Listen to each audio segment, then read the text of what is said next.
Жила-была старая коза. Было у нее 7 козлят. Она их так любила, как может любить своих детей только мать. Собралась она идти в лес, травы и веток принести на обед. Созвала она всех своих деток и предупредила, чтобы они опасались злого волка. Он часто прикидывается, но его сразу можно узнать по грубому голосу и по черным лапам. Козлятки все поняли и заверили матушку, что будут очень осторожны. Старая коза спокойно отправилась в путь. Прошло немного времени, вдруг кто-то постучал в дверь и закричал грубым голосом, чтобы козлята немедленно открыли. Но козлятки по грубому голосу поняли, что это был волк. Они ответили, что это не матушкин голос. У нее голос добрый и тонкий, а этот голос был очень грубым, а значит, это волк. Пошел тогда волк к купцу и купил себе большой кусок мела. Съел его, и стал у него голос тонкий. Вернулся назад, постучал в дверь и тоненьким голосом попросил, чтобы козлятки открыли. Положил волк лапу на окошко и ждет.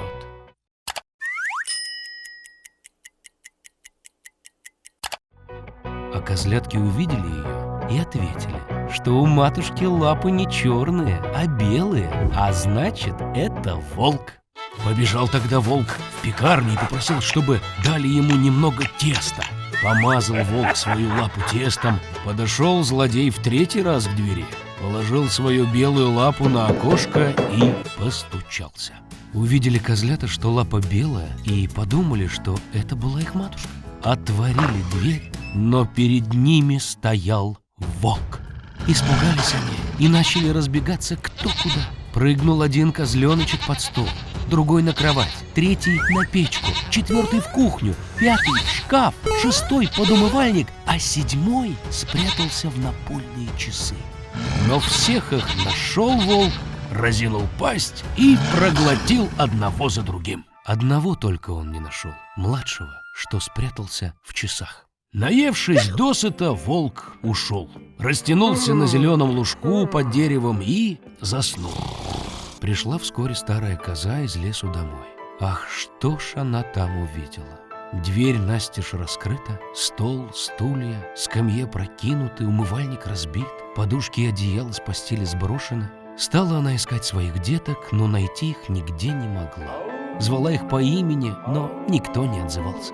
Подошла она к часам, и раздался в ответ тоненький голосок младшего козленка. Вынула она его оттуда, и он рассказал, что приходил волк и всех съел. Как плакала коза за своими бедными деточками. Наконец вышла она из дому, а младший козленочек побежал за ней следом.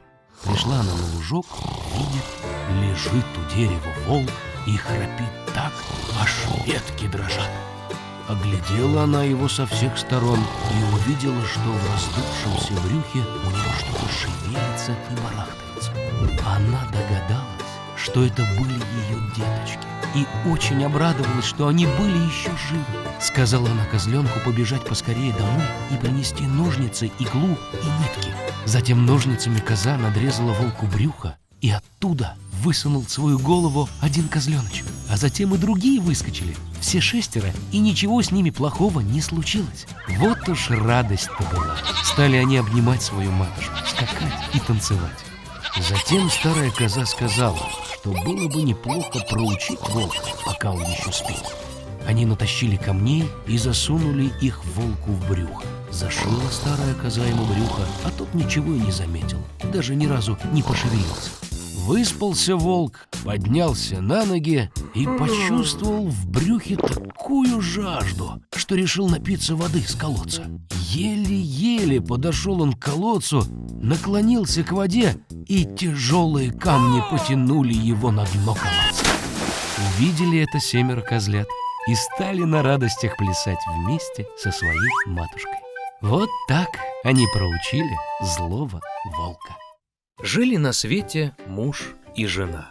Давно им уже хотелось иметь ребенка, но его все не было. Однажды жена заболела. Муж спросил у нее, чего она хочет больше всего. Жена ответила, что есть неподалеку великолепный сад, где растет много прекраснейших цветов. Там на грядке есть прекраснейший Рапунцель. Он на вид такой же свежий, такой зеленый, что ей страсть как хотелось отведать его. Но сад был обнесен высокой оградой, и никто не осмеливался входить в него, так как сад этот принадлежал одной колдунье. Она обладала большим могуществом, и все на свете боялись ее. Муж очень любил свою жену и решил достать для нее Рапунцель, чего бы ему это ни стоило.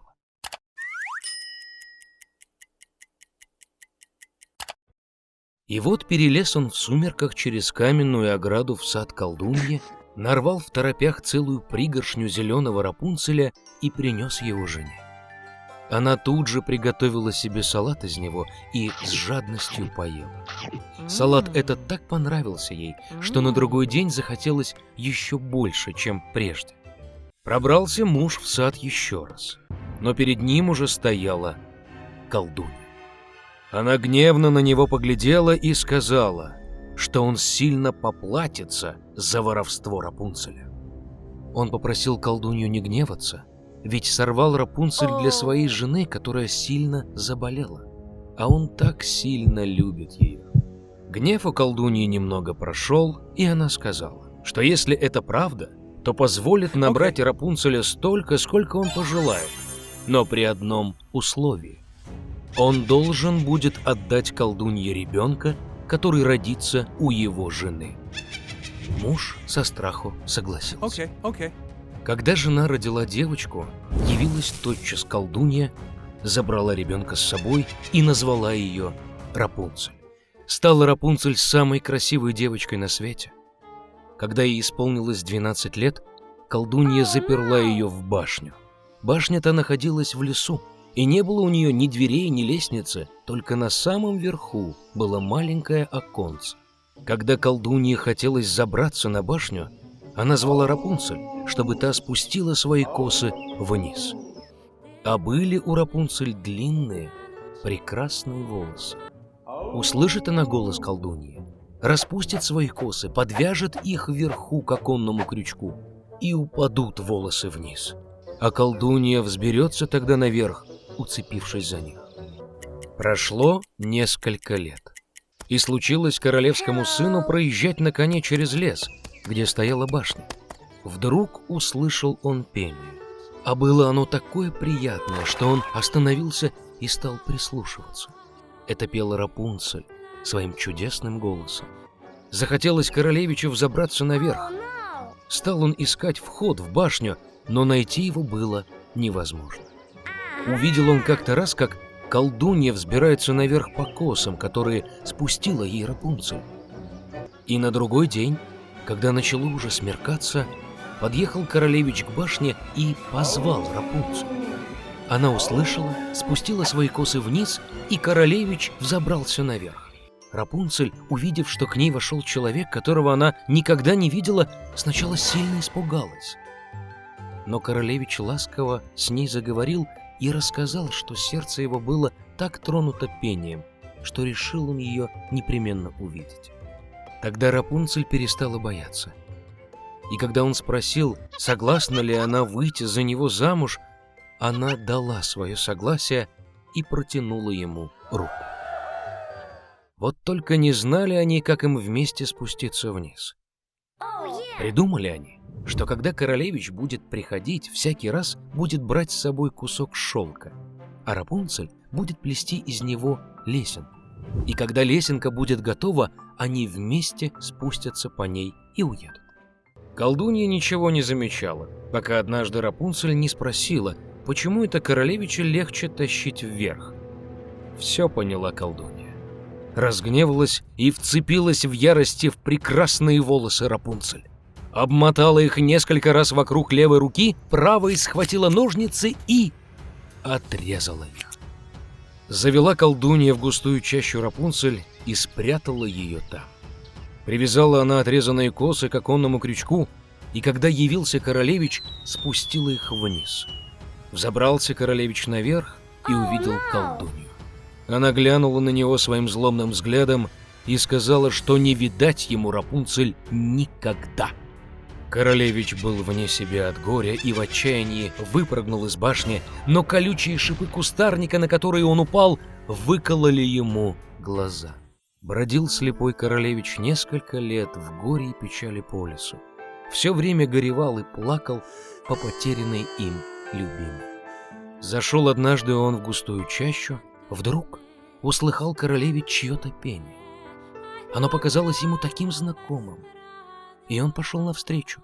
Когда он подошел ближе, то Рапунцель его узнала, бросилась к нему на шею и горько заплакала на радость. Упали 2 слезинки к нему на глаза, и королевич снова прозрел и стал видеть, как прежде. Привел он ее в свое королевство, и жили они долгие-долгие годы в счастье и радости.